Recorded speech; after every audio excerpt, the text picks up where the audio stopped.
आणखी एक महत्त्वाची अपडेट समोर येते आहे सोमनाथ सूर्यवंशी यांच्या मृत्यू प्रकरणी। तर अद्यापही त्या संदर्भात गुन्हा दाखल झालेला नाहीये।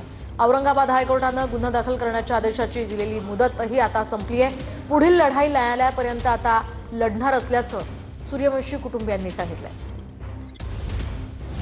दिवस पूर्ण झाले। संभाजीनगर उच्च न्यायालयाने निकाल दिला होता की 7 दिवसात गुन्हा दाखल करा। गुन्हा दाखल झालाय या प्रकरणामध्ये अद्यापर्यंत? साहेब, गुन्हा दाखल झाले नाही आणखी। आणि पहिल्यांदा महाराष्ट्र नाही तर भारतात पहिल्यांदा असं घडत आहे की न्यायालयाने आदेश देऊन देखील आदेशाचं पालन होत नाही आहे महाराष्ट्रात। खरं तर आदेशाचं पालन झालं पाहिजे।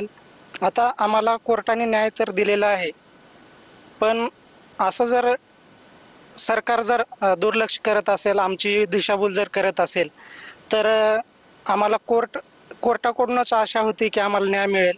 पण कोर्टाने आम्हाला न्याय दिला आणि त्या गुन्हेगारावरती गुन्हे दाखल करा म्हणून असे कोर्टाने आदेश दिले, तरी देखील आदेशाचं पालन होत नाही।